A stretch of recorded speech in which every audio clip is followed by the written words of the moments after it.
شروع اللہ کے نام سے جو سب پر مہربان ہے، بہت مہربان ہے۔ اے پیغمبر، اللہ نے اس عورت کی بات سن لی ہے جو تم سے اپنے شوہر کے بارے میں بحث کر رہی ہے اور اللہ سے فریاد کرتی جاتی ہے، اور اللہ تم دونوں کی گفتگو سن رہا ہے۔ یقیناً اللہ سب کچھ سننے دیکھنے والا ہے۔ تم میں سے جو لوگ اپنی بیویوں سے زہار کرتے ہیں، ان کے اس عمل سے وہ بیویاں ان کی مائیں نہیں ہو جاتی۔ ان کی مائیں تو وہی ہیں جنہوں نے ان کو جنم دیا ہے۔ حقیقت یہ ہے کہ یہ لوگ ایسی بات کہتے ہیں جو بہت بری ہے اور جھوٹ ہے، اور اللہ بہت معاف کرنے والا، بہت بخشنے والا ہے۔ اور جو لوگ اپنی بیویوں سے زہار کرتے ہیں، پھر انہوں نے جو کچھ کہا ہے اس سے رجوع کرتے ہیں، تو ان کے ذمے ایک غلام آزاد کرنا ہے قبل اس کے کہ وہ میاں بیوی ایک دوسرے کو ہاتھ لگائیں۔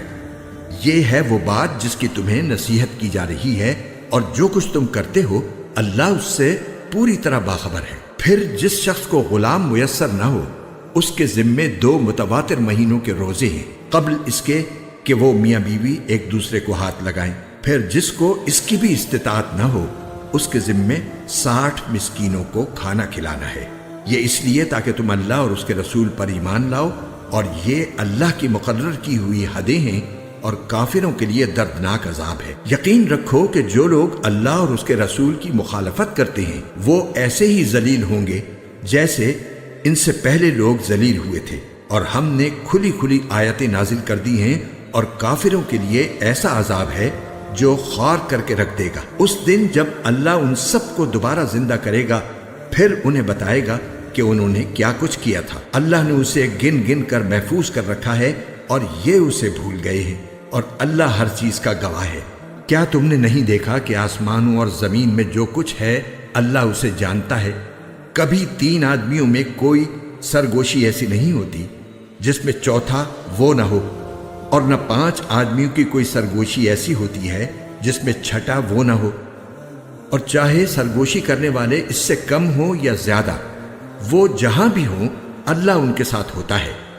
پھر وہ قیامت کے دن انہیں بتائے گا کہ انہوں نے کیا کچھ کیا تھا۔ بے شک اللہ ہر چیز کو جاننے والا ہے۔ کیا تم نے ان لوگوں کو نہیں دیکھا جنہیں سرگوشی کرنے سے منع کر دیا گیا تھا، پھر بھی وہ وہی کام کرتے تھے جس سے انہیں منع کیا گیا تھا، اور وہ ایک دوسرے کے ساتھ ایسی سرگوشیاں کرتے ہیں جو گناہ، زیادتی اور رسول کی نافرمانی پر مشتمل ہوتی ہیں۔ اور اے پیغمبر، جب وہ تمہارے پاس آتے ہیں تو تمہیں ایسے طریقے سے سلام کرتے ہیں جس سے اللہ نے تمہیں سلام نہیں کیا، اور اپنے دلوں میں کہتے ہیں کہ ہم جو کچھ کہہ رہے ہیں اس پر اللہ ہمیں سزا کیوں نہیں دے دیتا؟ جہنم ہی ان کی خبر لینے کے لیے کافی ہے، وہ اسی میں جا پہنچیں گے، اور وہ پہنچنے کی بہت بری جگہ ہے۔ اے ایمان والو، جب تم آپس میں ایک دوسرے سے سرگوشی کرو تو ایسی سرگوشی نہ کرو جو گناہ، زیادتی اور رسول کی نافرمانی پر مشتمل ہو۔ ہاں، ایسی سرگوشی کرو جو نیک کاموں اور تقوی پر مشتمل ہو، اور اللہ سے ڈرتے رہو جس کے پاس تم سب کو جمع کر کے لے جایا جائے گا۔ ایسی سرگوشی تو شیطان کی طرف سے ہوتی ہے تاکہ وہ ایمان والوں کو غم میں مبتلا کرے، اور وہ اللہ کے حکم کے بغیر انہیں ذرا بھی نقصان نہیں پہنچا سکتا۔ اور مومنوں کو اللہ ہی پر بھروسہ رکھنا چاہیے۔ اے ایمان والو، جب تم سے کہا جائے کہ مجلسوں میں دوسروں کے لیے گنجائش پیدا کرو تو گنجائش پیدا کر دیا کرو، اللہ تمہارے لیے وسعت پیدا کرے گا۔ اور جب کہا جائے کہ اٹھ جاؤ تو اٹھ جاؤ۔ تم میں سے جو لوگ ایمان لائے ہیں اور جن کو علم عطا کیا گیا ہے، اللہ ان کو درجوں میں بلند کرے گا، اور جو کچھ تم کرتے ہو اللہ اس سے پوری طرح باخبر ہے۔ اے ایمان والو، جب تم رسول سے تنہائی میں کوئی بات کرنا چاہو تو اپنی اس تنہائی کی بات سے پہلے کچھ صدقہ کر دیا کرو۔ یہ طریقہ تمہارے حق میں بہتر اور زیادہ ستھرا طریقہ ہے۔ ہاں، اگر تمہارے پاس صدقہ کرنے کے لیے کچھ نہ ہو تو اللہ بہت بخشنے والا، بہت مہربان ہے۔ کیا تم اس بات سے ڈر گئے کہ اپنی تنہائی کی بات سے پہلے صدقات دیا کرو؟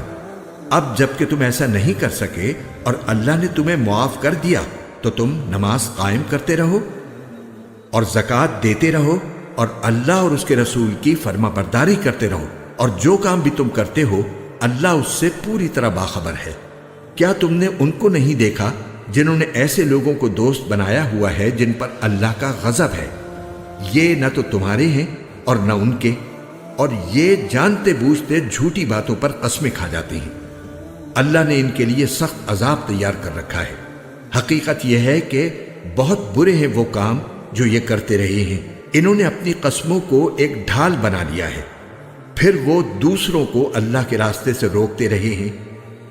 اس لیے ان کے لیے ایسا عذاب ہے جو ذلیل کر کے رکھ دے گا۔ ان کے مال اور ان کی اولاد اللہ کے مقابلے میں ان کے کچھ کام نہیں آئیں گے۔